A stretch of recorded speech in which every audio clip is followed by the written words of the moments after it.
అందరికీ పరాభవ నామ సంవత్సరం ఉగాది శుభాకాంక్షలు.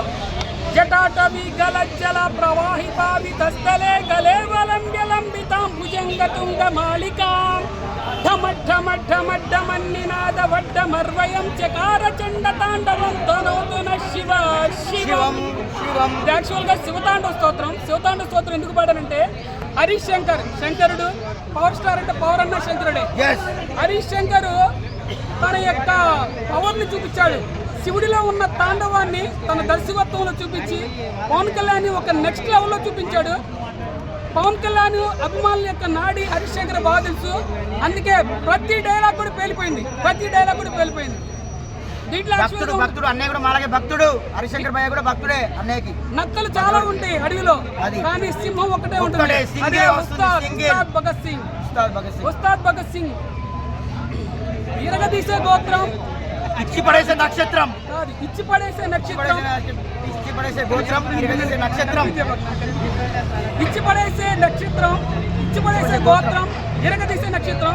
కానీ Pawan Kalyan point of view చెప్పాలంటే అన్నా అని ఆపదలో వచ్చిన వాళ్ళకి ఆపద్ బాంబులాగా ఏదైనా చేసే గోత్రం, అరుదుగా పుట్టే నక్షత్రం, అరుదుగా పుట్టే నక్షత్రం.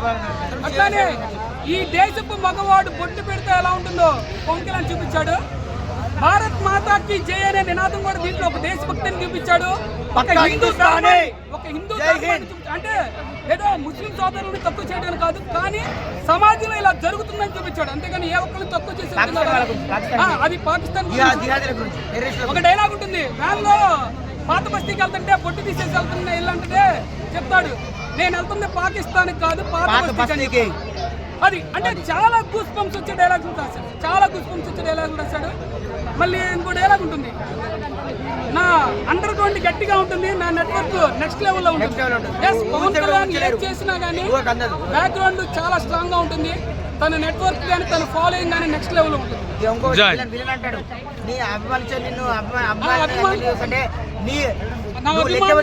జీవితం కూడా సరిపోదు, నీ తరాలే సరిపోవు. నేను చెప్తున్నా, నీ తరతరాలు కూడా సరిపోవు. ఆయనకి ఎంతమంది బతుకున్నాడు తెలియాలంటే నీ తరాలు కూడా లెక్కట్లేరు మీరు.